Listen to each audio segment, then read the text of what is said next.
Can anybody hear me? Yes. Okay, good. I can hear you all.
I call the, is audio okay? You're good, okay. I call the January 30th, 2025 Charlottesville City Budget Work Session to order. Ms. Thomas, will you please call the roll? Did you want me just to read this off or? Okay, Oshrin, Here. Payne, I know he'll be here, but Pinkston? Here.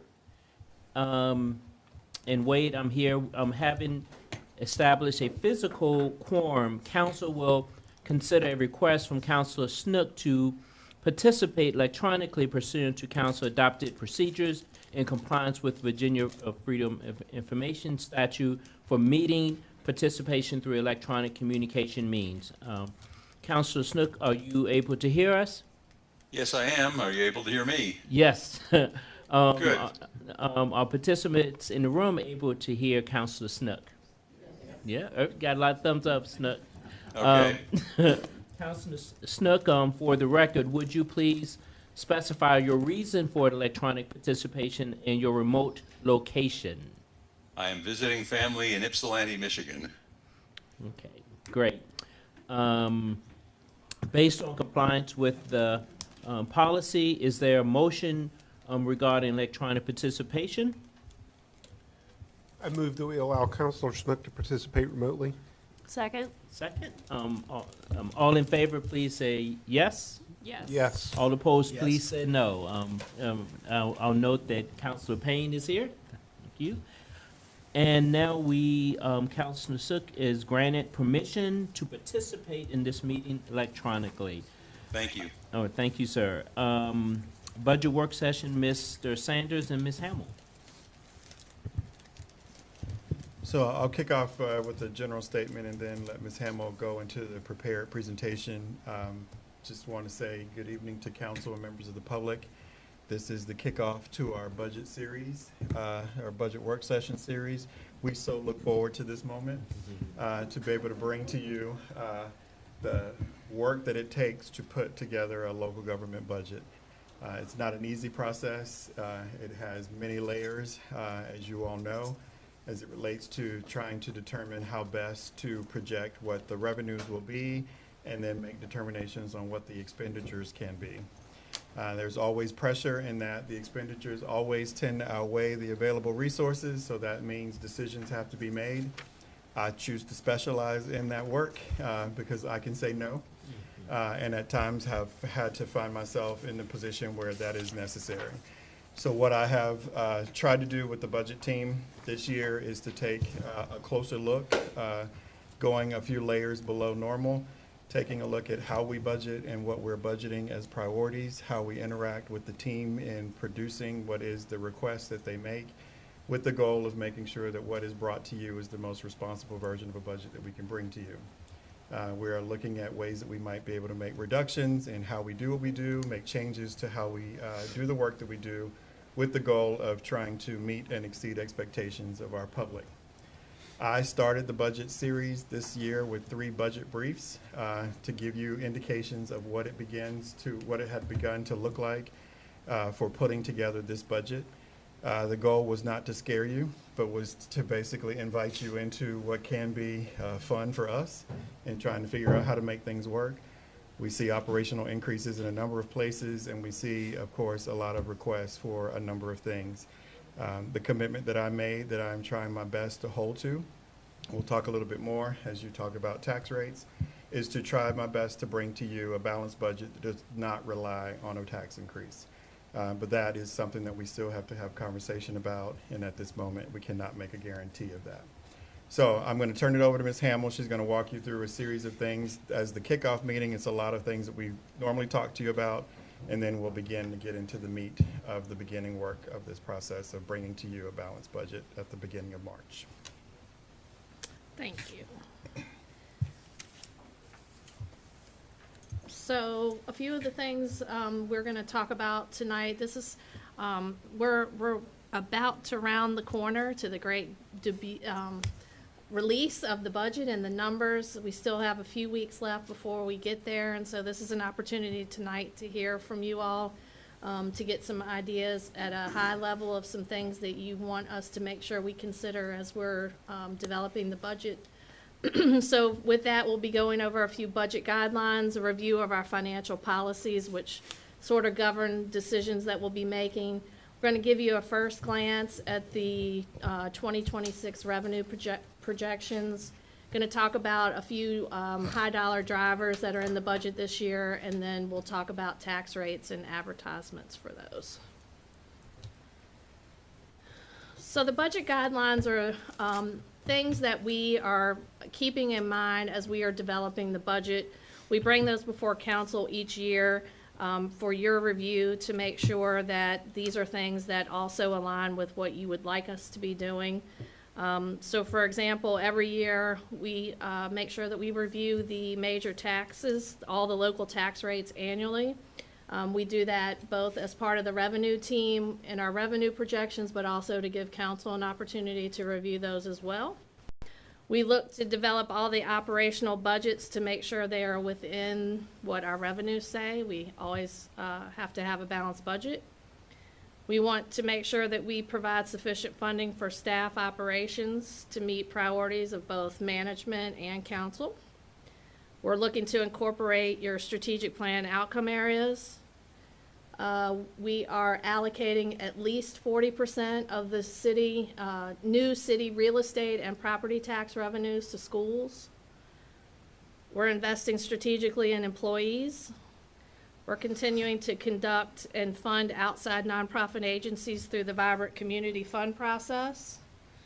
And we're going to continue to develop and fund what we call intergovernmental and fundamental agency agreements, which are agencies that are providing indirect services or operations on our behalf. And then we transfer at least 3% of the general fund expenditures or the general fund budget to the capital improvement program. So these are kind of the guiding things that we start with. These are the things we look at first, and then before we start branching out to the other things such as new requests. Any questions here? Any changes? Any input?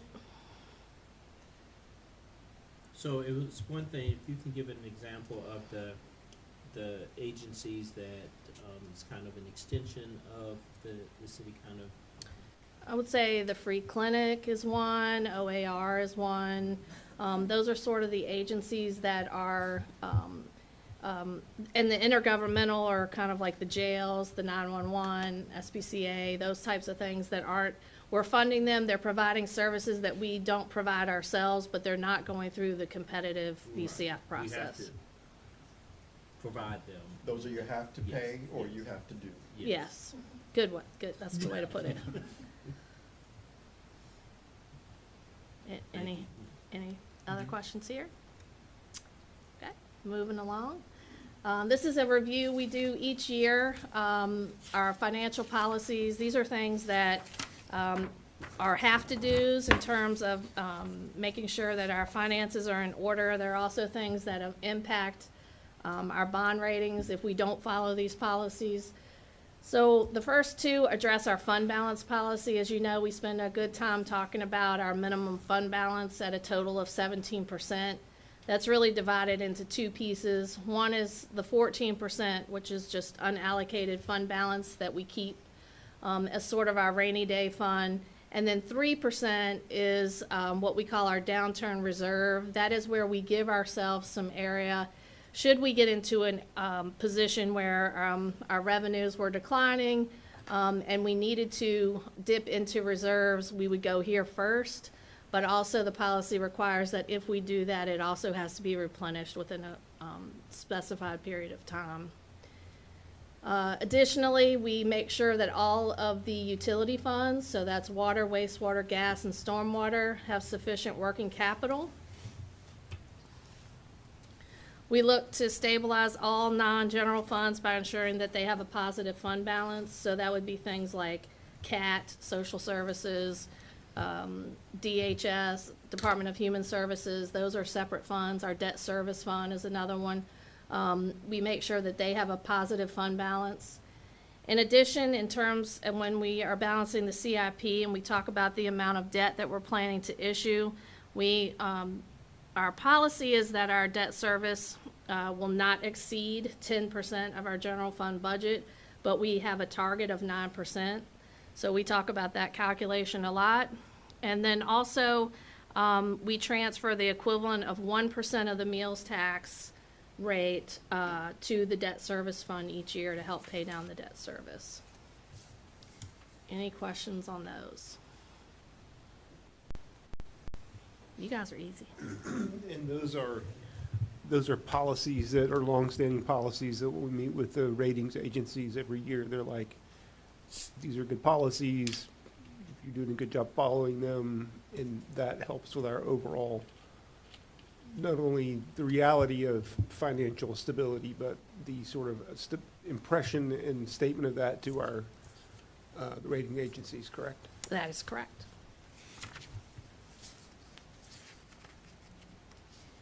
Okay, so this is where everybody wants to go anyway, right?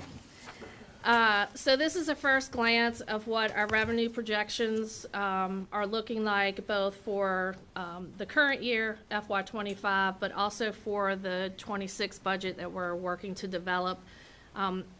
We have a revenue team, as we've talked about. Many, if not all those members are here tonight to help answer any questions on any of these specific projections that you might want to talk about.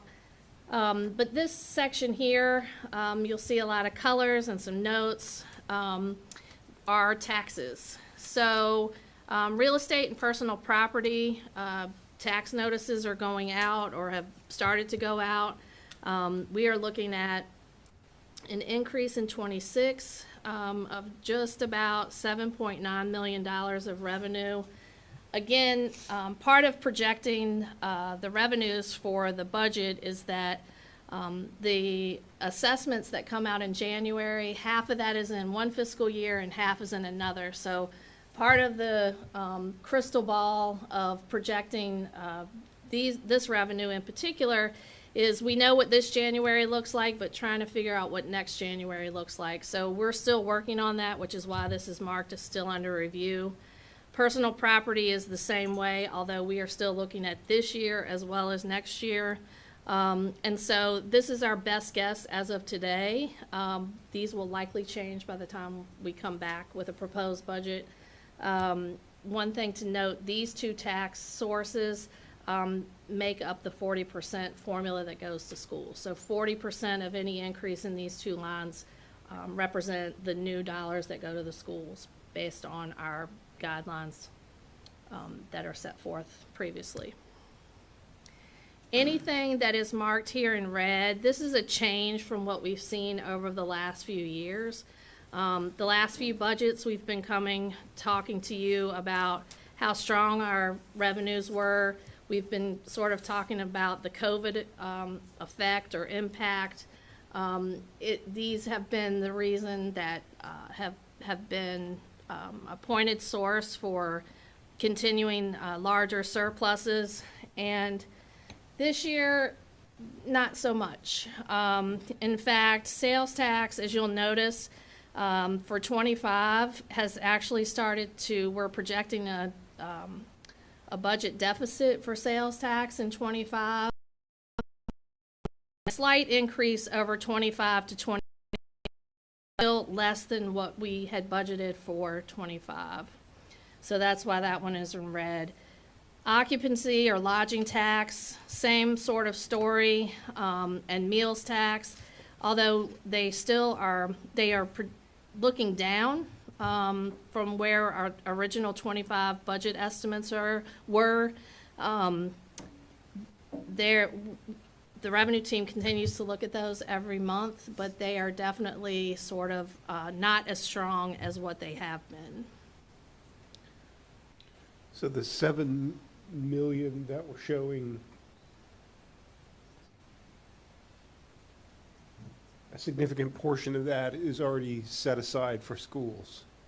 So of the two revenue numbers here for real estate and personal property, of the just over $8.5 million increase there, 3.4 of that would go to schools. The asterisk revised for the FY 2025 in the final column, what was the date of that? Those revisions were of, what did we meet, last week? Yeah. Okay. Yeah. And we'll continue. What you'll notice is that revised column is what comes to you as part of the quarterly reports. And so those continue to change, and we'll keep updating those quarterly for you. But this is what they look like at the moment. Any questions on the taxes or any of these projections? I guess this is taking us too far afield, but it would be interesting. It'd be an interesting thing to ask, what are the economic drivers relative to sales and use, transit occupancy tax and meals tax that are making those go instead of increase, decrease.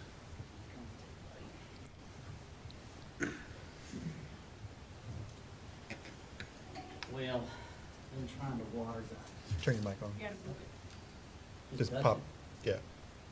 There you go. We've been trying to water the money tree, but it's not doing what we want. You know, we've got some theories about what's going on. Sales tax in particular, I just think structurally, the city of Charlottesville, compared to other localities like Albemarle County, we don't have the retail base that they do. We did fairly well during COVID. This is a theory.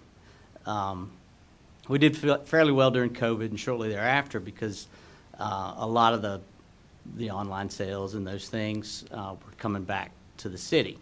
Now that that period is over and people can go out and shop at, you know, brick and mortar stores, they're not coming to places in the city. They're going to Fifth Street Station or, I see. you know, things like that. And so I think it's a bit of a structural issue that we're always going to have because other localities are definitely seeing increases in sales tax that we're not. So that's my theory. We're trying to do some analysis to see if it'll bear that out. Transient occupancy tax and meals tax. You know, I guess folks are just not coming like they were, not eating out like they were. I couldn't tell you.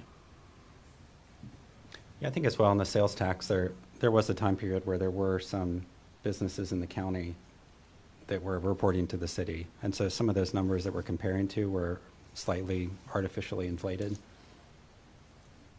That's true.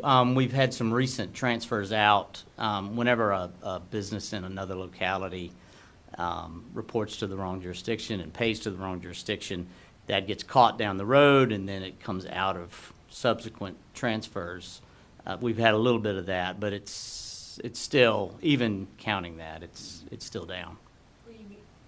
You mean people accidentally pay taxes to us instead of the county?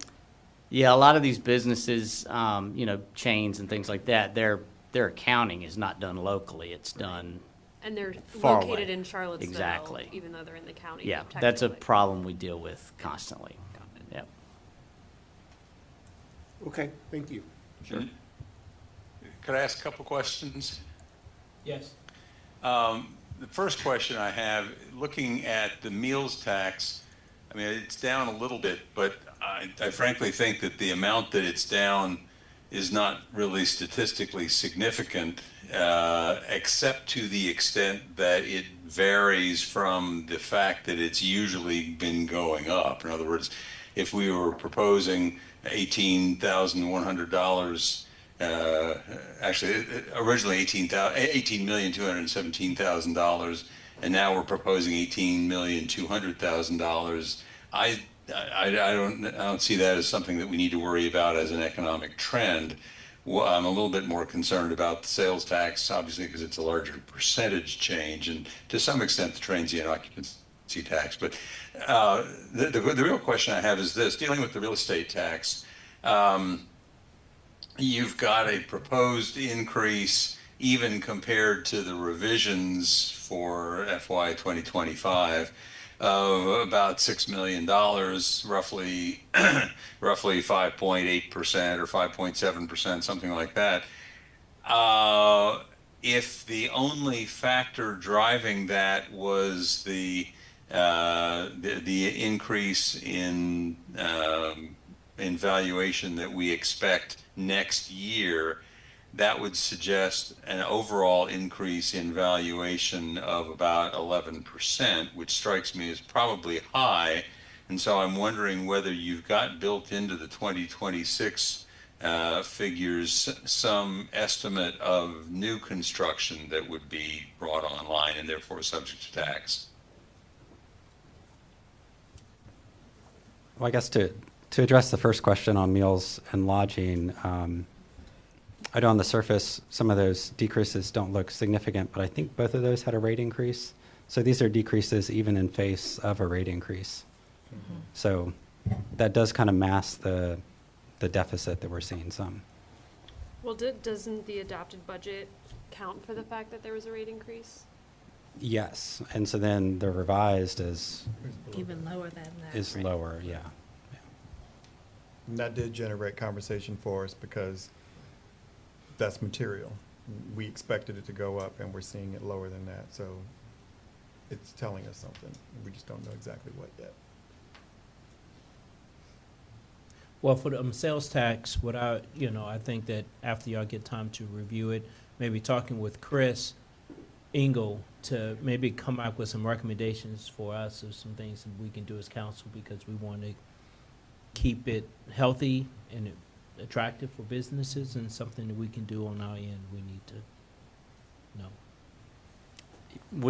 We've been thinking about that. Chris is a part of the team. I didn't ask him to Yeah. come tonight, but he's part of the team in looking at what's happening in the business community as well. Yes, we had a question about real estate, so Jeff, did you have thoughts on that? Well, I can say that the new construction is already calculated into the figure that we have here. So, Into the FY 2026 proposed figure? yes. Okay, and so my question was, how much of that increase of, depending on how you want to look at it, from either $6 to $8 million, how much of that increase is assuming a certain amount, I guess I'm asking the question awkwardly. How much of that increase is based on the assumptions surrounding new construction versus how much of the increase is based around the expectation of an increase in values come next year? Well, the new construction increase is usually so little, represents such a small portion of the overall increase. I think it was about 0.4% this year. So it's minimal as far as its contribution to the overall increase. So that would suggest that you're expecting about a 10% increase in valuations by next year? No, this doesn't project next year's increase in reassessment, I don't believe. Well, I mean, it would seem to me that there are only two things that would cause an increase from year to year. One is new construction and the other is expected increases in valuation. Is there some other factor I'm not thinking of? No, those are the only two. Those are the only two. But we only saw an overall increase, this reassessment, of about a 7.75% increase, change Right. of assessments. 0.4 of that was new construction.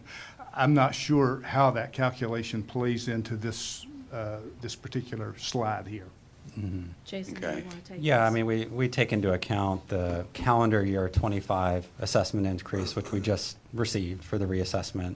And then as Oh, Jeff. I see.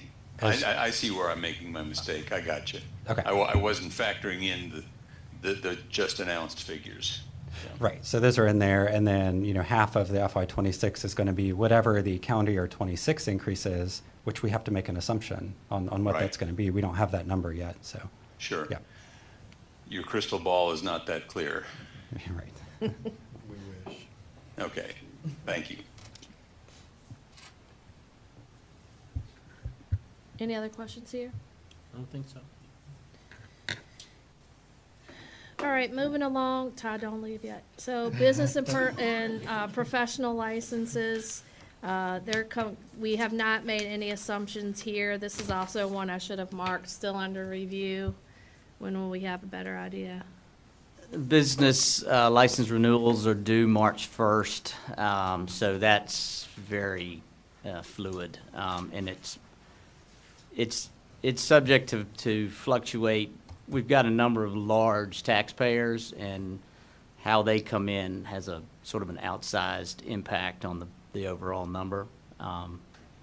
So yeah, I wouldn't expect anything firm until March 1st, but we've got some methodology we use to try to give an estimate of it based on sales tax, which is down, so we're not sure, how that's going to end up. We're working on it. It's very early, though. Yeah, and moving on to building and related permits, you'll notice that there's a large number in the revised column for 2025. We've had 2 building permits in this calendar year, for 2 large developments, which are skewing those numbers a little bit. So we are looking to see a little bit of an increase in the building permits, but 25 will be an outlier in a good way. And Chrissy, to Councilor Snook's point, in the past few years, we haven't had any very large-scale new construction. But for example, when these 2 projects start, we'll kind of have a timeline of when they might come online, and we'll be able to factor those into the new construction projection on real estate. Doesn't have to be an outlier year. Fair point. That's right. Yes. Outlier in terms of our crystal ball. How about that for now? And then the other permits and license, there's a bunch of stuff that's tied here. I think the one that is the decrease here, I believe that is parking permits. And when I say that, those are ones that are related to on-street parking for construction sites. And so that sort of depends on developments that are happening, and that has just been falling off a little bit because of the construction activity and where it is. So that's a small decrease there. And then the other intergovernmental revenue, largely this is state revenue. We don't have any idea what the state budget is going to look like. We are making an assumption here. At this point, I've just added in a 5% increase on those. And then the largest piece is the city-county revenue sharing. You'll see that in 2 places on this chart. This is the one place. This is the portion of that actually goes to operations, and then we take a portion of it and send it to the CIP to use for projects.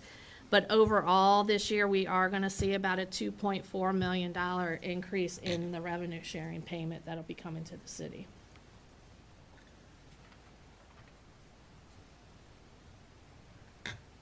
Moving right along, recreation income or charges for services. No real changes here other than the payment in lieu of the taxes. That is a payment that comes from the utility funds to the general fund. That's based on a formula. That will be increasing about $500,000.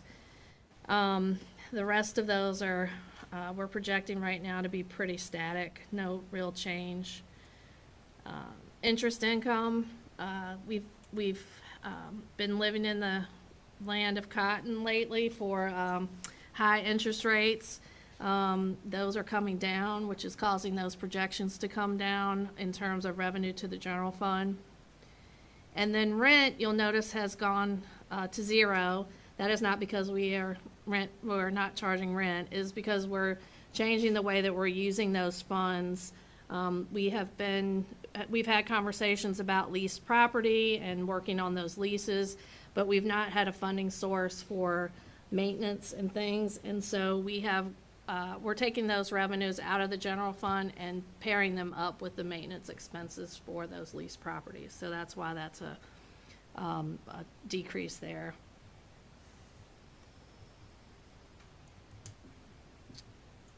And then finally, we have our designated revenues, which, as we talked about per our policy, 1% of the meals tax goes to the debt service fund. That is going down a little bit in proportion to what our projection for meals tax overall. This is the increase for the city-county revenue share. That is the portion that's going to the CIP, so that is going up because the total went up.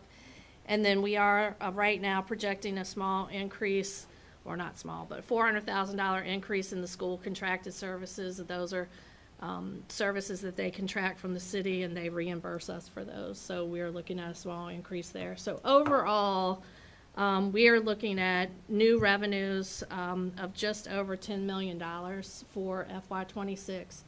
That represents a just over 4% increase. The revised revenues for 25, we're looking at about $2.9 million revenue surplus. This is different from what you've seen for the last 2 budgets. We have been talking about in the $20 million of new money, $15 million of new money. We're now, what we think, based on the projections, that we're kind of moving back to more of a new norm, which is increases, but not at nearly the significant levels that we have been seeing. And so that's kind of the first brush. So of this 10 million total, right now, 3.4 of that, we're going to talk about this a little bit more, but 3.4 of that by the formula would go to school board. So that would give city council about $7 million of new money to work into the budget. I'm sorry, can you say that last couple sentences? So of the total 10.4 million that's here, 3.4 of that by the formula would go to schools, which would give us about $7 million to add anything over and above what was in the budget last year.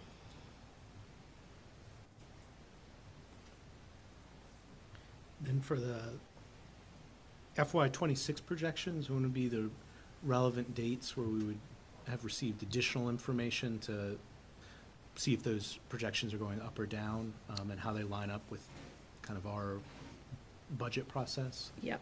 So we're going to get to this. This is jumping ahead a little bit, but essentially we are working to balance the city manager's proposed budget by February 14th.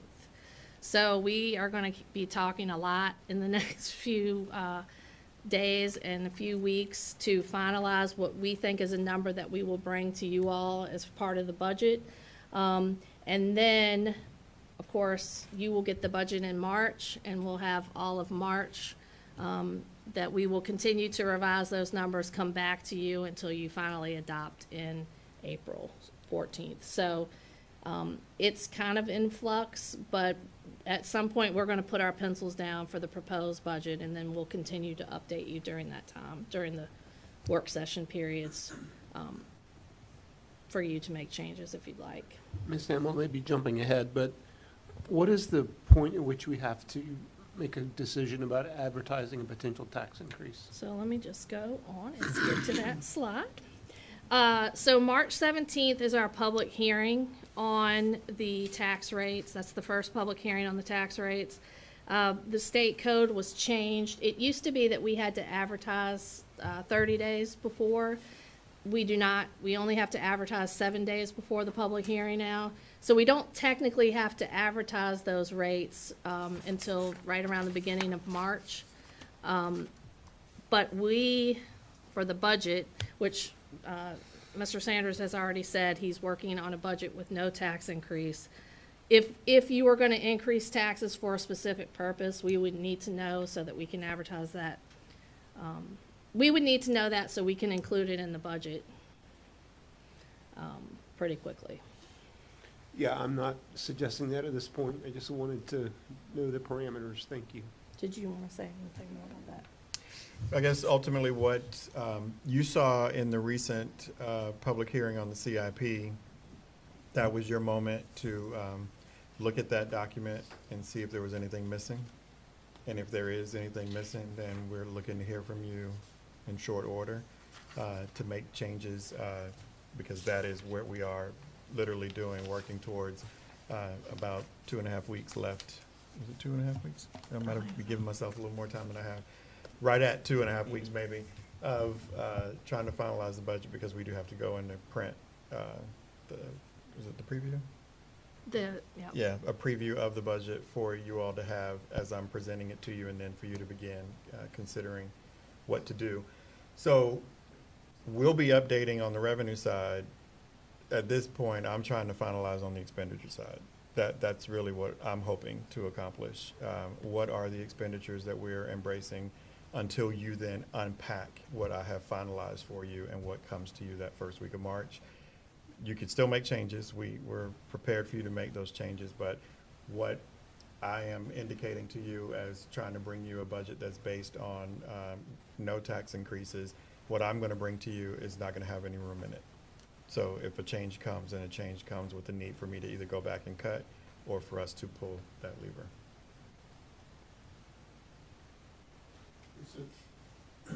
tonight, you're not really geared up to talk about the expense side of things. No, I can tell you that the things that I shared with you in the budget briefs were the most important things for me to highlight for you. I'm taking one of her slides away. Well, we're there. Collective bargaining continues to be one of the key things that we have to embrace as a part of the change that's affecting the organization with the decision that we've made to allow bargaining to the extent that we are with up to 6 contracts. This year, we bring on number 4. The Teamsters contract will go live July 1st. I have signed that agreement. It has a $1.9 million impact, so that's a change that has been factored into FY26. We have the second year of police, fire, and transit. Those are the contracts that were negotiated last year. This is what it costs for those to be implemented for this next year, so that's $2.6 million. I still have staff who are not a part of a bargaining unit who are expecting to hear from me that they too will get an adjustment in salary from one year to the next, so I have a decision to make. That's why TBD is there. So for those that have tuned in thinking they were going to hear what their change will be, I am not telling you that tonight, but we are working on that. And then just the cost increase for benefits at large, we've identified what that increase is going to be.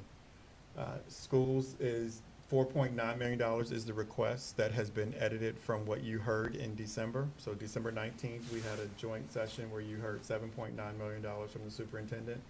He is probably literally speaking to the school board right now, letting them know that the number that he has shared with me is 4.9.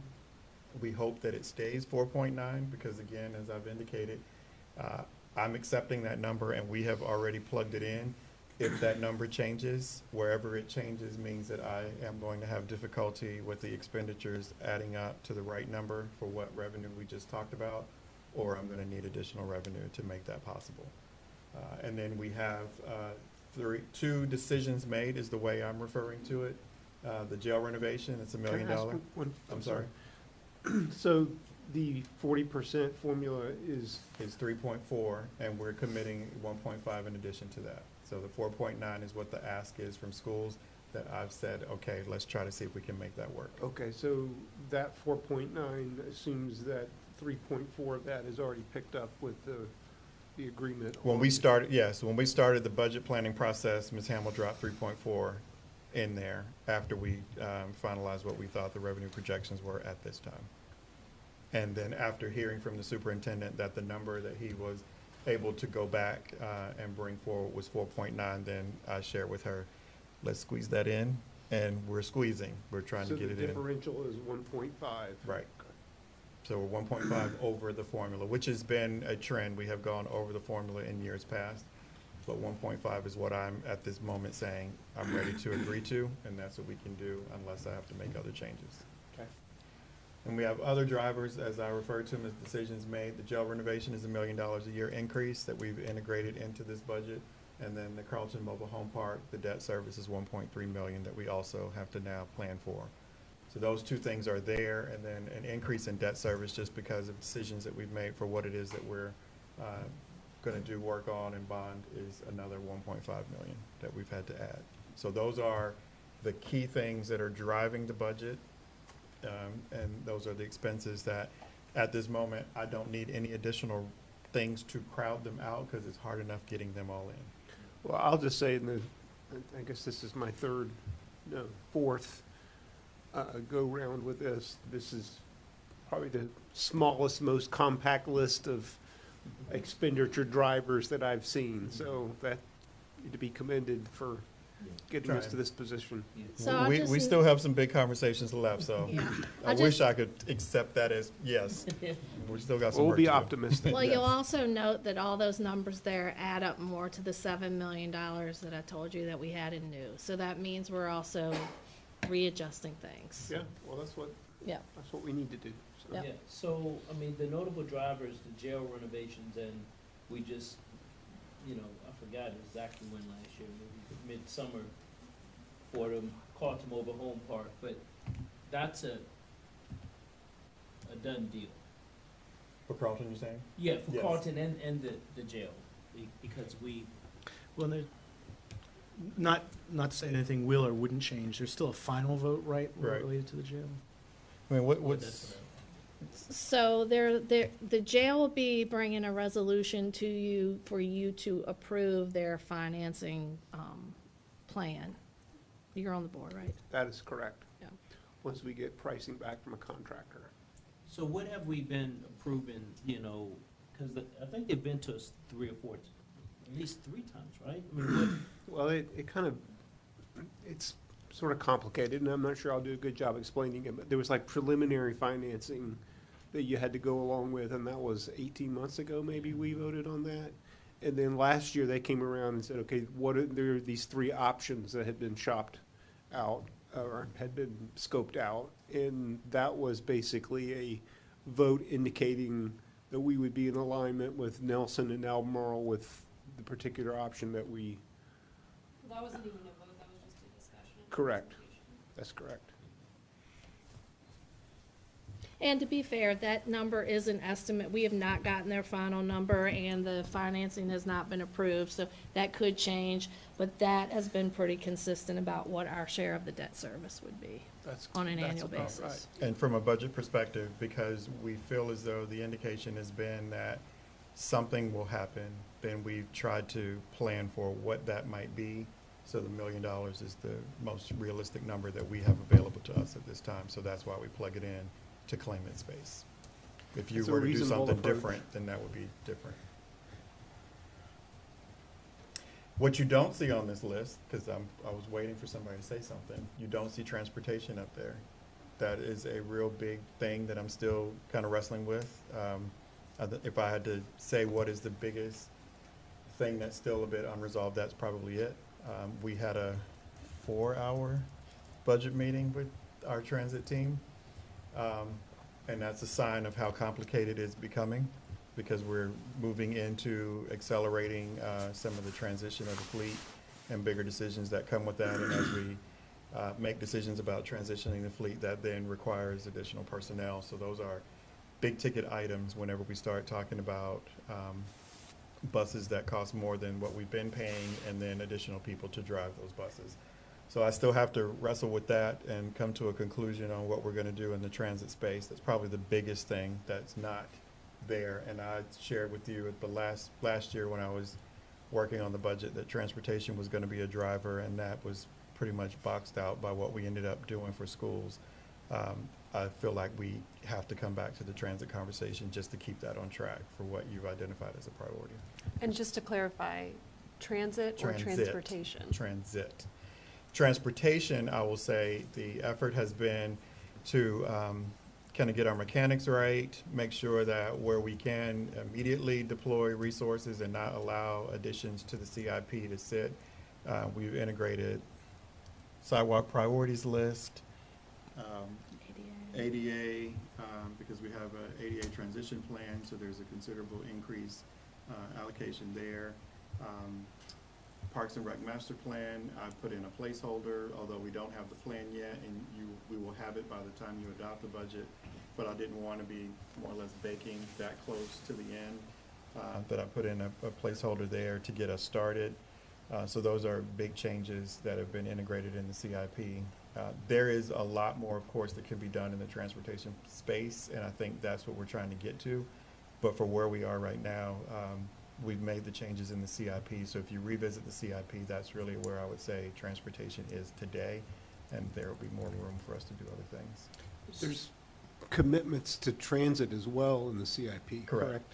Yes, and those are just things that they're coming online as over time. We've been bus sort of replacement and planning for things. those, Yes. but it's the extra bus drivers and mechanics that I Right. guess you're referring to. I would say that we should anticipate, I have prepared myself to accept that the transit director is going to ask for new drivers every year until we hit this maximum number for the volume of buses by the time we transition the fleet. So I would expect him to bring a request for new personnel every year. So this week, and I met with the impact committees on transportation. They may have met, will be meeting with others, but one of the things that they're going to be pressing, I don't know if the city and the county, but definitely the city, is like more drivers, you know, are we committed to more drivers? It's ironic, it was the day that the current administration had, you know, removed all the funds. We're like, I'm not even sure if we're gonna, you know, have funds for, you know, the buses that we have, the commitments, but I know that's changed, so, but anyway, I explained we're going through that process now, Right. so. Yeah, one of the things that we're doing, part of what the wrestle will be is I can't remember how many drivers we approved in the budget last year, but I have to look at how many of those were we able to hire, make sure that those got filled. And that means that if we did not get all of those filled from last year's new allocation, then I'm probably not going to grant the request for all of those that are being requested at this time. That's the balancing act that I am going to kind of endure, and look at some of the other key personnel. We added a transit planner so that we have a specific person who is a part of our transportation team to look at transit issues and the changes that we're trying to make there and marry them to the transportation improvements that we're looking for, so that we can claim transformation. That's the word that I want to use in what it is that we're doing, so that we're doing something comprehensive. I think we've been coming at it in different ways before, but not necessarily all together the way we should. And with the funding for bus drivers, forgetting even the long-term plans for expanding the fleet, we still haven't returned to the pre-pandemic level of service, correct? That's right. And then has Which I would say is a priority. I think for me, the desire was to try to make sure that we can allocate the right number of bus drivers to resume all pre-pandemic service as soon as possible. And that's been a challenge. And then has CAT been able to, I guess, start to game out different scenarios in terms of which federal funding sources remain available? I think particularly with the transition plans, but I'm sure it impacts other areas as well. Or has it just been too soon? Because particularly on the transition, that would obviously have a completely fundamental impact on the level of local investment needed, because obviously it was always expensive, but it worked because the federal government was paying Absolutely. overwhelmingly the largest part of that expense. Yeah, I think we should all be in a perpetual state of prayer, hoping that we don't have the spigot turned off, because we need it. Speaking to just kind of the impact of federal moves, we this week in our budget team meeting had a conversation about there being anywhere from $25 to $30 million that move through our local budget that originate from the federal government.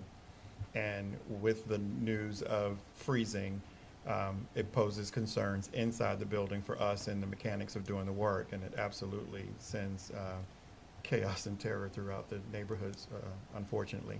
So we started talking about that, and I've never lost sight of that for what it was that we were hearing that could possibly happen.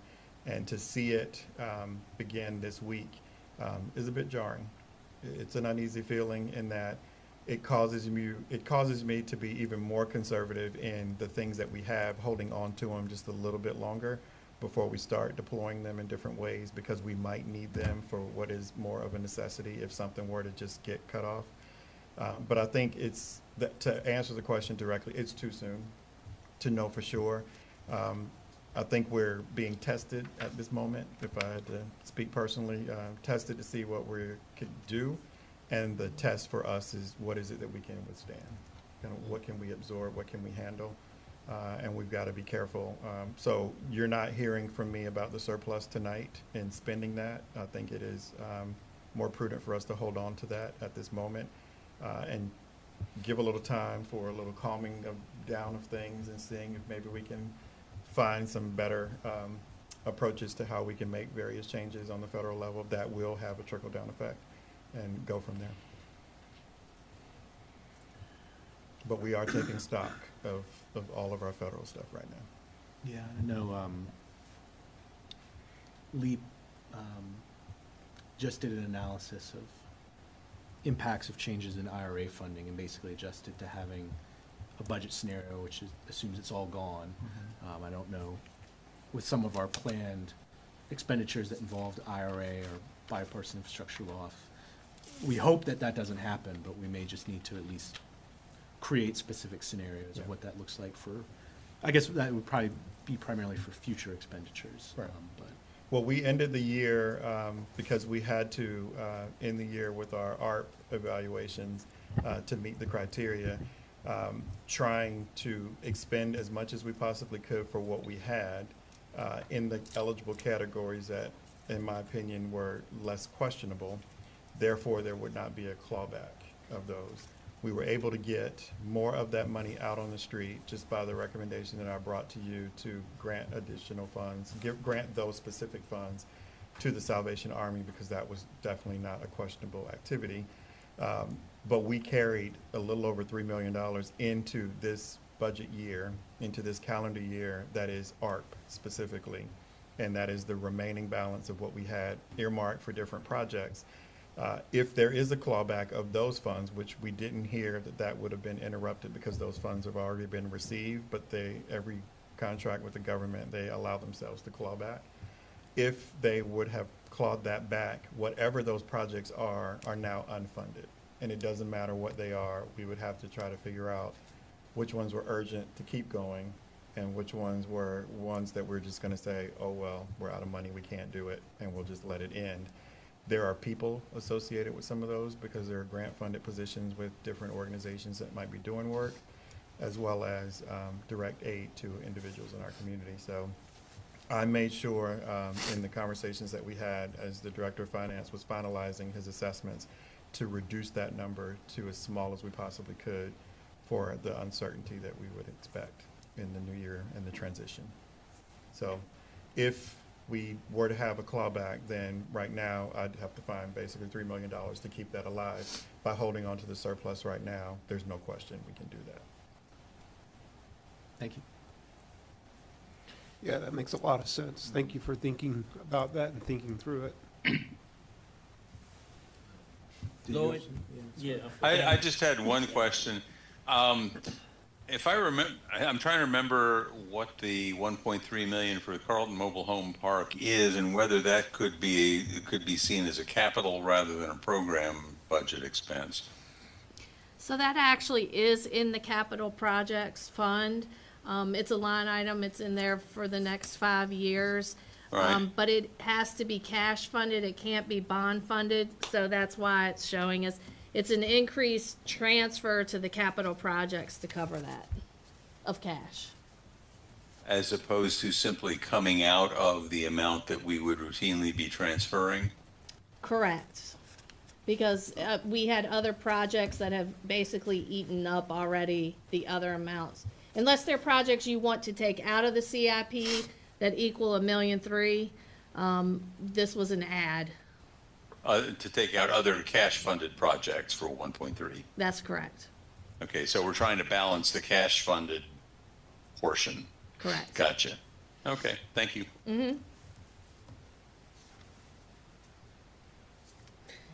That concluded our presentation. It was short and sweet. And I presented your last slide for you. How I about know, I that? love it.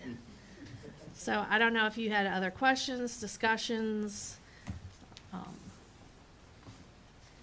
Not at this point. thoughts? We So, did, While the staff is here at the table, any, as y'all working through the budget, were there any concerns, anything that, not this year, but maybe, next year or coming years, may keep you up at night or keep us up at night? It's a loaded question. Everything keeps me up at night. What are you saying?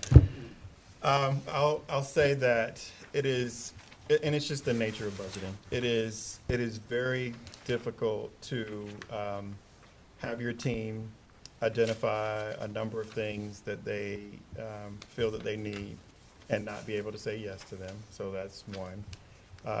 There's always then, of course, the need to challenge and question how they may be asking for what they're asking for. We've had a conversation about how many more people can we add to the employee pool. Like sometimes we just have to try to do a little bit more without adding a person because that comes with such a huge expense associated with that. I'm rethinking all of that. I'm questioning all of that. We're looking at those things, and part of it is as we're looking at the processes that people are hearing me talk about more regularly, Sometimes we're finding that we might need different people, amounts of people in certain positions, but we also just need to change the process, and maybe we don't need a person. So there's always going to be that rub of just trying to get it right. That's really my commitment to continue looking for that. You have heard me say, so it's not a surprise that I'm going to say this, is we're doing a lot. And that's a positive and a negative. And I'm saying it with that intent. It's a positive and a negative. Positive because we can, and we have been able to pull that off and continue in that whole thing of punching above our weight class. We're doing a lot that a city of our size is not doing around us. But it comes at a cost. It comes at the expense of energy, of not having everybody that you need to do all those things. It comes at a cost of what we have to put together in the way of a budget. And it comes at a cost for the community who we have to then ask to help us pay for those things. So all of that is about balancing. I think it's just a nature of the job that I don't get much sleep. I'm not supposed to, because I'm supposed to keep trying to figure this thing out. I get more sleep more recently than I have in years in months past. So I hope you all don't worry about me. I got it. I'm working on it. Yeah, because we want you to be around. I want to be here. I'm trying to be here. But I don't know that there's anything that is a real struggle. It really is just, at what point do we say no, and no doesn't mean no forever, it means not now. Yeah. And Well, then we just try to manage it to the best of our ability. I can tell you that, I don't know if it was Tuesday, Wednesday, when all of the funding got froze Yeah. for a lot. Stress day, that's what that was. I had yeah. about a dozen nonprofits that kind of called me, and I was like, we're going to be, they were coming to, like, city kind of hook us up. I was like, no, we're going to need to hook up, because it's a lot of things that we do depending on federal funding. We can't fill in that gap. And so, anyway. Yeah, I didn't think about issuing a press release, but I felt like I could have. Yeah. Don't call us.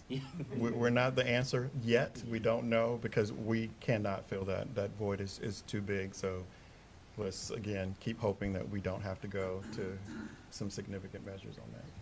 I would just add too that over the last few years with COVID, we have gotten lots of federal dollars, ARP, CARES. All of those dollars, as we've been talking about tonight, are gone. And they have allowed us a lot of flexibility, in addition to revenues that have been really, really strong. All of those have allowed us a lot of flexibility to do one-time things. As they've come before you, we've been able to do a lot of stuff. We're now back to, really the budget and our normal revenues. So it does feel a little less like we're getting into a territory with a little less flexibility. And we've sort of, it ebbs and flows, right? Like, we go through periods where we are building up reserves because we're afraid of the impending doom. And then times get really good and we stop building up reserves. We're kind of there now. We don't have a lot of reserves. We don't have these extra pots of money to rely on. So the budget is really going to be more prescriptive than I think what it's been over the last few years. Speaking of one-time funds, just to clarify, the numbers that we looked at today, there's the of the 10 million that we had, the 3 whatever goes to the schools, then there's the 7-ish left over. Does that count as things we can only spend on one time? Is that one-time money, or is that new budget money? That is new budget money. That is new money. And so I said that, but I've added a whole nother level of confusion by saying that way. So I just want to be clear. We have the 10 million that was in that line, but 4.9 of that is what the schools have asked for, and that's what we're programming in currently.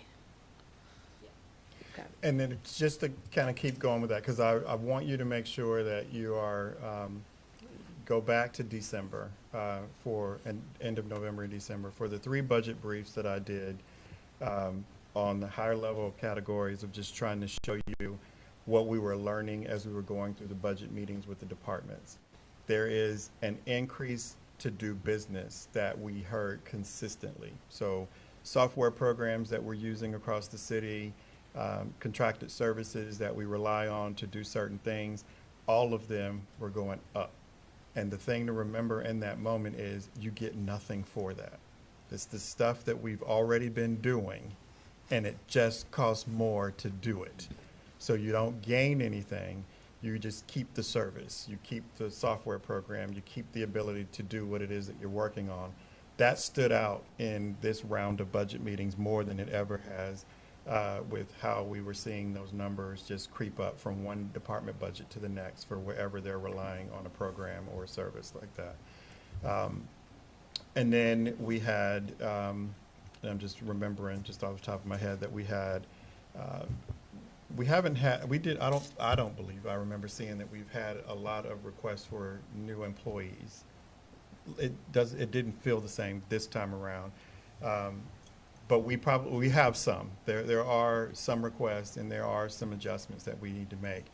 But because our surplus is partially being driven by vacancies, I'm spending more time in that category before making any commitments to accepting a request for a new employee, because I may end up taking some of those positions. Well, taking some of those positions might be to try to drive the surplus down, but it only drives it down if I use that money some other way. Because if not, it's just sitting there unallocated to that individual purpose. So those are the kinds of things that over the next couple of weeks, I have to make decisions on to bring the clarity for how we finalize some of these boxes in this. She loves spreadsheets. We have many of them. The spreadsheet that we work on to develop the budget, she's waiting on me to fill in what some of those answers are. So that's kind of where we are. So, Could I ask a couple of questions about the employee compensation? On page 10 of the presentation, you've got employee compensation benefits, and as I add it all up, you've got $5.4 million in additional money plus the TBD, unaffiliated pay adjustment. How much are we currently spending on total employee compensation and benefits? 5-point-something million is what percentage of that, whatever that base number might be? That's an excellent question. Can we get back to you? Yeah, and the reason I want it's a question not only for our own analytical purposes, but to help explain to the public what we're doing with the money. I'm curious. I mean, I know going back 3 years, we had a lot of employees who were leaving because they weren't getting paid a competitive wage, and then we had the competitive the wage study and so on. And we've done a number of things, some through collective bargaining in an effort to bring salaries up to what sort of the market level is. And I would be curious to know, do we think we have now, perhaps with this budgetary adjustment, do we think we're now to the point where overall our wages and salaries are competitive? Do we have any more sort of competitive market adjustments that we're going to be needing to make on any broad scale? Are we looking at, perhaps for years going forward, basically just sort of keeping things competitive, keeping things with the cost of living? We've got folks who are writing us letters saying, hey, I'm on a fixed income. My Social Security went up 4% or 3%, whatever it is. That's all I've got to play with. And now you want to raise my taxes just on my house by 13%. Why are we giving more money to our staff? And I think we need to be able to explain that for the benefit of the taxpayers, to know that we're not simply just giving away, gold-plated contracts to people. I'm going to go out on a limb. I'm going to hate that I did this because I hate doing this, but I'm going to guess that with this number, this increase is probably somewhere around the 2 to 3% of our total pay, just based on the increases that were approved in the contracts. This is probably around 2 to 3% of total salary. I think it's got to be substantially higher than that, because if we've got a budget of $250 million, 2 to 3% of the entire budget would be about this $5.5 million. Okay. Yeah, we can get back to you on it. Yeah. Okay. I'll speak to the first part of the conversation, comment that you made, and I'll get myself in a little trouble here. The city implemented, we conducted a comp and class study. We implemented class and comp study. We implemented that, and while it isn't a perfect science to do that, and it's not complete in its ability to just make everyone feel better about where you are, it was a process. It has been implemented. There is additional work that we believe needs to be done that is probably more specific positions versus an across-the-board review of salaries, where we are looking to make sure that we are at the right market level for certain jobs for a variety of reasons. One, for being able to attract the right people to the jobs that we're trying to fill and to keep them, but also just in the fact that we are in a community where most of our jobs are replicated times two. The university has the same position, the county has the same position, and there are only so many people here to do those jobs. So that in itself at times could drive some specialties up, and we've got to be open and able to consider that. And I don't know that we have done that in the more recent years, and I do think it's important for us to do that so that we can fill the positions that we have and not have the conversation that we've been having routinely about vacancy savings. Some of that has resulted from our inability to fill positions. We don't do gold-plated contracts, Counselor Snook, I can assure you of that. But I do know that it's a challenge to have the conversations that I have to have in regards to compensation of employees when we hear from members of our public who are having different conversations in their own households. So I don't lose sight of that. I do think about that as we prioritize what we do. The goal is to try to make sure that the workforce is comfortable and therefore capable of coming to work each day and doing their job. And when we can make increases, we will do our best to make sure that they're substantive increases that allow them to want to come back. And that's really the mission. I would just, offer for the public along those lines. I think there was a news story a couple months ago of interviewing one of our bus drivers after the union contract and their wages went up. And I think they had worked as a driver for the city for over 10 years, and they said after that increase was the first time in their life they were able to go on a vacation and be able to afford it. And, that's just one anecdote, but I think that's the direction we've been moving in, and that's the foundation of people wanting to work for the city, stay for the city, and is the foundation of everything people expect from the city in terms of transportation, cleaning up litter, snow plowing. And so, I would just offer that as just one anecdote of kind of the, I think, positive direction we've moved in that we don't have a choice but to do if we want a city that's staffed. That's right, to do the work that needs to be done. Okay. So staff has finished their presentation. We heard from Lloyd, and of course you can chime in again, Lloyd, if you need to, but we're just gonna kind of go down if you have any more. This is gonna be the first of many, I think. This is that time of year when I see you all's face more than I do the misses. Not that it's a problem with that, but it's that time of year. I heard that. Yeah, we received quite a few comments today about funding efforts at Riverview Park. Yes. Can you help me remember if we'd already kind of plugged that into the planning work for? Yes, there's a request for $250,000 for from the Ravenna Conservation Alliance for And Friends. For riverbank restoration and stormwater improvements in Riverview Park. That request has been received. I have it. It came to me. It made it to me. It's on the list. It came through our Parks Department as a request. No one has gotten an answer on new requests, so want you all to understand that. No one knows anything at this time, so a decision has not been made. One of my questions as it came in is it came in through Parks. I questioned, should it have come through Parks or should it have come through one of our other means? So we initially had conversations that way, working through those answers as I get to the part of the budget process to make decisions on new requests. But it is on the list, and at this moment, there has been no reason to consider that we won't, but I can't say yes tonight either. So Sorry, if it was funded, would it be debt financed in the CIP, or is this required to be a cash No, project? it would be a one-time, it basically would be a one-time contribution. I think the plan would be, we would put it in their budget, Parks budget. We could do any number Kinda of either way, things, yeah. But it could be It either. but depends it- on timing, and I think that's part of the detail that would come back. We can figure that out after the fact. The goal would be to make the determination on can we make 250 fit, and that's the question. I know we've spoken about this at the last city council meeting, but I would be interested in potentially contributing more to the schools.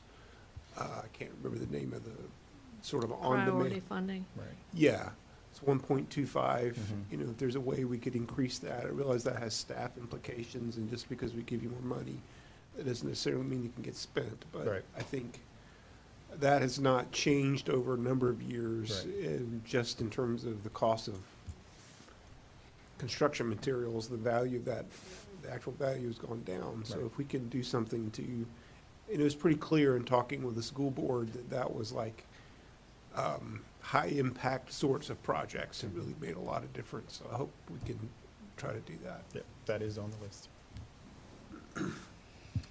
Natalie, you have any more questions? Yeah, I don't know if this is exactly the meeting for it, and I saw that you responded to my email. I haven't gotten a chance to Okay. read it yet. It was long. But, so is mine, so thank you. But I just want to reiterate that we got a great presentation last week about a lot of the, not transit projects, but transportation. Oh, I'm sorry, my microphone was not on. We got a great presentation last week from our transportation team about a lot of projects that we all felt pretty good about. But there wasn't a clear line item for that in the CIP, and I know a lot of those projects haven't been costed out yet, so we don't know what that necessarily is going to look like. But in terms of setting funds aside to build some reserves, so when those projects are ready to go, we're able to knock them out. I think that I would like to see that in the CIP. Got it. I don't have a number next to it, but I got it on the Yeah, list. thank you. Got it. Michael, do you have anything else right now? Yeah, so on the budget dates, am I seeing correctly, there's no work sessions in February? That's correct. So you won't, and the reason for that is you don't actually get the budget until March 4th. So the work sessions are after that, but I'll just pop these dates up real quick. Oops. There we go. And I guess it'll be, touch and go, and I know nobody wants more meetings, but I'm just curious with the situation at the federal level, and if and when the conversations around schools and transit may evolve, whether we may end up needing more than just these. I got And you. the more time we have before March 17th. the Yeah, better. so I have thought about that. We have an open work session right now on your regular agenda on the 18th. I didn't fill that with anyone else yet You mean the 4 o'clock? at the 4 o'clock for the February 18th meeting. I would have ordinarily tried to fill that, but I've decided to kind of leave that open, and it might just be a moment in case we need to talk. So I left that, and for the public to benefit from hearing any further conversations that we may need to have. So I'll leave that particular session open. And then we already operate with the notion that you could always get called into that last Tuesday of the month. I hope y'all are still reserving that tentatively, because we've operated from if there was a need for another gathering, then I would get with Ms. Thomas about coordinating the use of that time. But we all hope to not need to use it unless you deem it appropriate. Sorry, what date was that? For the last Tuesday of each month, we've operated from the idea that that is available to us should something come up of special consequence. Yeah, again, we'll see. I think some of those assumptions around transit and schools, the community may have Possible. different ones, and then I'm not optimistic the uncertainty at the federal level will resolve. I would say schools, transportation, and I believe our federal housing population is a matter of concern too. Yeah. And just a reminder, you have a joint budget work session with the school board on The 20th? February 10th. Oh, 10th, sorry. Yeah. Thank you. That's it, Walker. Mm-hmm.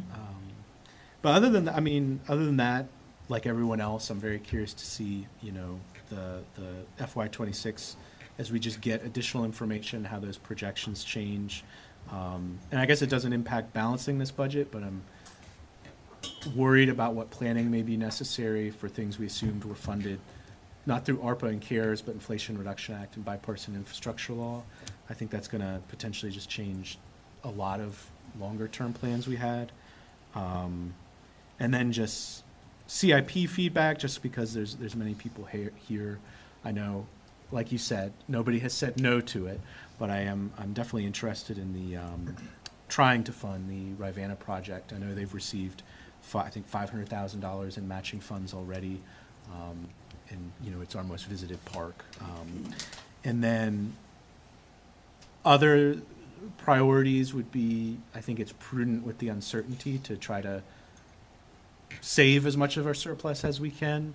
And if it goes into the CIP contingency, I'm fine with that. But if there's some mechanism to try to reserve funding for the purpose of preserving some of our last low-income housing tax credit properties that could go up for sale and lose their affordability, that would be important, along with, I still think one of our top priorities this year has to be trying to fund a year-round permanent homeless shelter, because I think even just looking at the changes that are likely to come through HUD, I think that need is only going to get even greater over the coming years. And so even with the uncertainty at the federal level, I think we have to try to find a way to fund that and make that work and fill that gap. You have some money in the CIP for the homeless shelter, right? No, not yet. That was a Okay. recommendation, remember? Okay. So I haven't brought that back to you for a commitment, but I am planning to make that a part of the budget request. Okay. One more follow-up, Counselor Snook. So the general fund total personnel budget is about $78.7 million. Of the 5.4, that represents about a 6.8% increase. So the thing that is driving up from the 2 to 3% that I was talking about is that this was year one of the Teamsters contract, which placed them in a step. So they're going to get, you know, that placement is a little higher than the percentages of the annual increase in the contract. So it's about 6.8% of the general fund, the increase that we are Okay. showing you. Thank you. So if there's no other comments by the council at this time, this is a work session, but we also allow for public comment. And so if it's anyone here from the public, yes, please. No. I mean. You don't like it up here? Come on. Thanks So- for joining us. Yeah, so if anyone from the public would like to speak, you can come up. You think you heard the background, so.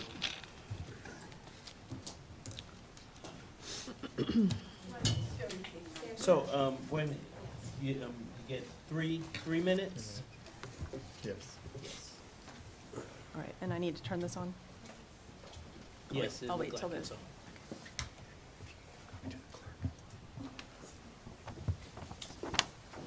Is it on? Do you need a copy? Yeah, she will. I'm not sure. Oh, I'm not started. Okay. Thank you so much, Mr. Mayor and members of City Council, Mr. Sanders and Ms. Hamel. I appreciate the hard decisions you're having to make, and I appreciate the opportunity to speak with you. My name is Lisa Whitmore, and I'm the Executive Director of the Rivanna Conservation Alliance, and we're a nonprofit organization that's been working in the community for 35 years to protect the Rivanna River. Like so many community members you have heard from this week, I'm here tonight to encourage you to allocate the $250,000 of funding that is needed to move the Riverview Restoration Project forward to implementation. I trust that the outpouring of support you've received has made the case for how important Riverview Park and the Rivanna River are to our community. So I'm going to focus more on the project itself. I will also point out that our project engineer is here, Kip Muma, if you have any technical questions about the restoration. And I'd like to highlight, before I start, that we have been working towards this project in partnership with the city since about 2021, so many years we've been working on this. We've completed a lot of different technical analyses to ensure the project is feasible and will be effective. And we've also collected input from hundreds of city residents to ensure that the community wants this project to happen and to incorporate their ideas and desires into its design. So this has been a very well thought through project. So using the fact sheet that we've just handed out, and you can get all the details later, but there are 7 main components of the project that we're going to be pursuing.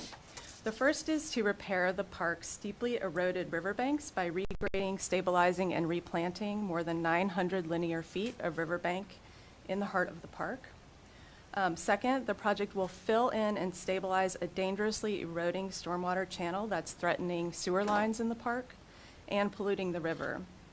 The project will bring the view back to Riverview, because you can't see it right now, by creating a low-slope amphitheater-like area, an accessible overlook trail, and an overlook berm. The project will add 4 new river access areas, including a separate boat launch. It will add 2 rock veins in the river to reduce the erosion pressure on the newly restored banks. We'll replant hundreds of native trees and wildflower meadows. And the project will add new trails and protect the Ravenna Trail by moving it over the sewer line easement. So this project will transform Riverview Park into exactly the kind of vibrant riverfront area that this is in the city-adopted urban Ravenna River corridor plan. This is exactly what that plan envisions. And the best part is that because we have been raising most of the funding, more than 80% of the funding will come from other sources. The city gets all of the benefits for really investing a small portion of the whole project cost. I hope that you will act now to make this project and make it happen this year, make it a reality, and I thank you for your time. Thank you, Lisa. Is there anyone else who would like to speak on this? Yes, Peter.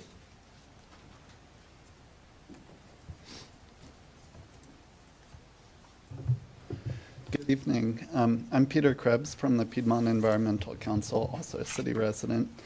I wanted to just come in and really quickly express the Piedmont Environmental Council's support for what Lisa said and what many other community partners have been here and communicated with you about. Lisa told you about the sort of broadness of the project, and Kip is here for the technical questions. I wanted to just put a sort of fine point on what Lisa talked about, maybe give a little bit of a human face. So right now, the Ravenna River is really not accessible to the public. This is something that we have to work on broadly. We're going to be talking more about this with the park's master plan. But here we have a sort of tactical situation. It's a really dire situation where the riverbank is so steep, it's not accessible at all. In fact, one time I was paddling down the river and I saw there was a family up on the riverbank, and one of the family members lowered themselves down using the tree roots. And they found themselves stuck in the river. They couldn't get out because the bank was so eroded, it's clay, it's slippery. This project is going to give city residents something that they do not currently have, which is safe, walk right up to the river, tip your toe in it, put your boat in it, etc. Really, the promise of Riverview Park is not being met at all until this improvement happens.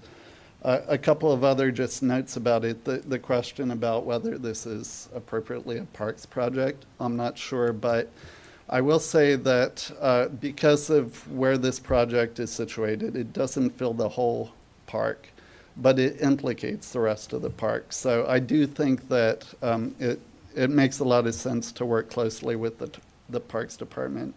And as I was going to put my own campaign together, the way I would have described it is to give the Parks Department the resources they need to get this project done.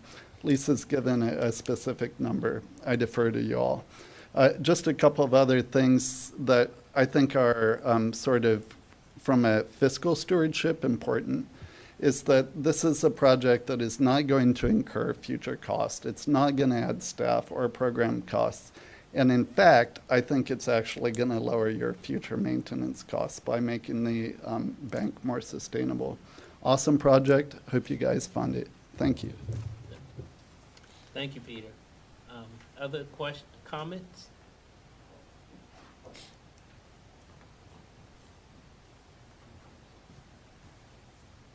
Good evening, counselors. Thank you all for being here. It's so clear to sit and watch this process that y'all don't have to do the right thing. Y'all have to do like so many right things. It's hard for the mind to comprehend. So, my name's Gabe Silver. I'm the co-owner of the Rivanna River Company. I also sat on the tourism board for 4 years, and I wanted to speak to that aspect of this project. The Rivanna River is a corridor in all jurisdictions, primarily Albemarle and Charlottesville, is a primary draw to the area. And when there's fiscal uncertainty facing us, I think one thing that's always going to be important in this area is tourism dollars. Almost $1 billion a year coming to this area, $400 million to the city. We have a chance to create a world-class regional park and trail system, many of the pieces of which are already in place, and the river is the framework for this, and it can keep attracting people from outside the area to come spend time and money here. It can also create something we see a lot in our business, which is the staycation, which is people spending, or as I see it, people spending money here in Charlottesville that they would have taken elsewhere to spend, but they can play here because there's a growing, rich playground. So I think there's definitely environmental sustainability reasons for doing this project here at Riverview, and there's all sorts of other good reasons, but it will be an asset that continues to build up this area for quality of life and as a destination. And we see that in our business all the time, and we see it as tourism professionals, making it attractive. It brings money here, and that money stays. People go home, their money stays here. So thank you so much. Thank you. Other comments? Yes. I won't take up 3 minutes. No. Hi, my name is Margaret, and I'm just a resident from around here, but I'm very involved in the native plant movement, which I think you guys probably know a little bit about. And you were talking about Charlottesville punching above its weight. Here is yet another opportunity for you to do that by way of a project like this. I think we've all heard these dire reports from UN and other agencies about how there's the insect apocalypse and, a lot of extinction events happening. And projects like this are a wonderful way to counteract that in a way that's not just a drop in a bucket because of the huge symbolic value of a project like this, not only symbolic but actual, because all of the people getting into canoes are going to recognize what's happening. And I am very impressed with the work that you all are doing. I've only been exposed to this sort of thing very little by being on the board of my condo where I used to live, and we spent so much money on landscaping, and it was just money down the drain every single year. So projects like this that can help restore something and, not just be something that causes you to keep having to mow the lawn and keep having to do all these things. I'm sorry, I'm not being very articulate the way these wonderful people were and the way all of you are. But I think it's probably correct that it will save you money in the end, not just because other people are contributing the money, but just because the more we can adopt these kinds of returns to the natural state of affairs, the less we can keep spending money on things like mowing lawns and things like that, like the native trees that go in here. You won't have to keep, hiring contractors to get rid of the invasives, because if you can reestablish a balance. Anyway, I'm sorry. I'm not very good at this sort of thing, but I feel very strongly about this, and I'm sure it's a wonderful idea.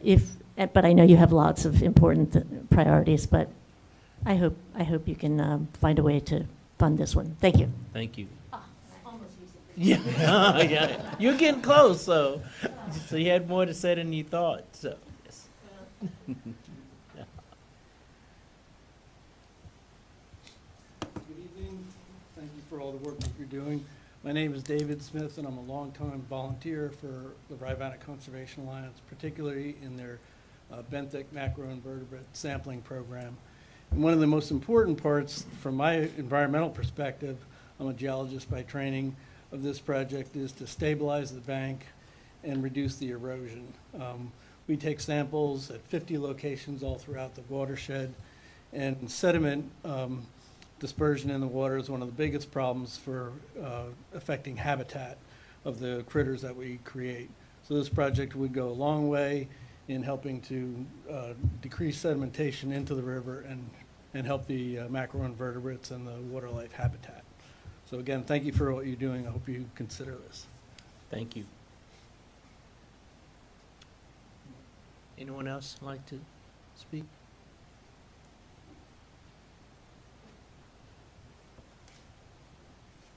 Just a very brief comment. I'm Jim Nix. I'm on the board of the Rivanna Conservation Alliance, and we are very fortunate in Charlottesville. We have a wonderful asset, this beautiful river that goes by the city, but it's underutilized primarily because access is so limited. This park is the key access point for our citizens and visitors, and it's really seriously degraded. This amazing project will restore it and make it better than it ever was, and it'll be useful for all the citizens of Charlottesville and the county and all the visitors to the area. So I really encourage you to act favorably on this proposal for $250,000. Thank you. Anyone else like to speak?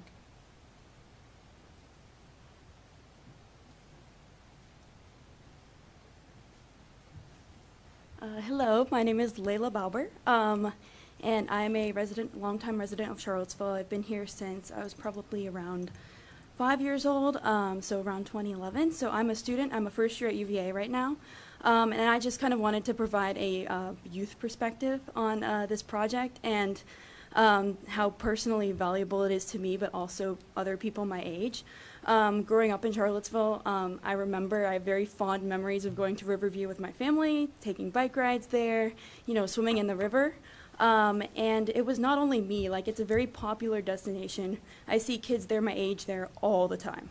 And honestly, people of all ages. And so it's a really beautiful park. Again, lots of beautiful native plants and flowers, and it just, makes you really happy when you just kind of go around and see all of that. I also think it's really important in this day and age, especially for people of my generation, with the rise of social media and getting kind of sucked into our screens and seeing all this negativity online and just kind of becoming, destabilized, dispossessed from things that are actually happening in the world. I found going out to a public space in Charlottesville with nature access to be really rewarding, really important for me to kind of ground myself, and I think a lot of people my age need that at an increasing rate. So yeah, I just kind of wanted to provide my personal perspective and of my peers as well, growing up in Charlottesville. So yeah, I would love it if you all would invest in the project, and thank you so much. Thank you. Thank you. That's great. Anyone else like to speak? I'd just like to chime in is that, I think that you guys have been doing great through the Conservation Alliance for many years.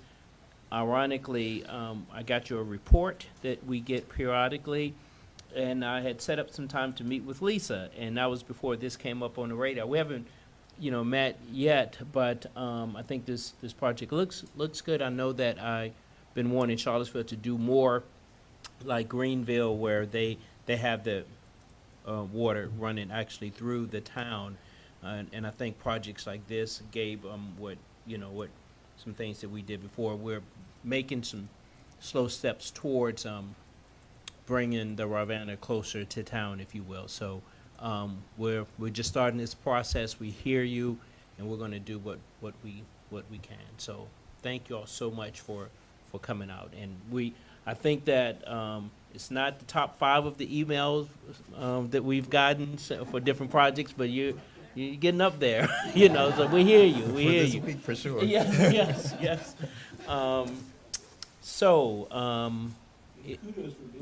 Kudos for being something that's like really positive. Yes. Well, it's probably number 1 for positive emails there, you know, so numbers. So if there are any other comments from Council, Lloyd, and Michigan? Nothing from me, thank you. You have anything else, Sam? No, we'll keep cracking, Okay. get it done, and the goal, of course, is to bring you a balanced budget March 4th. Is there a motion for adjournment? So moved. Second? Second. All in favor say yes. Aye. All opposed say no.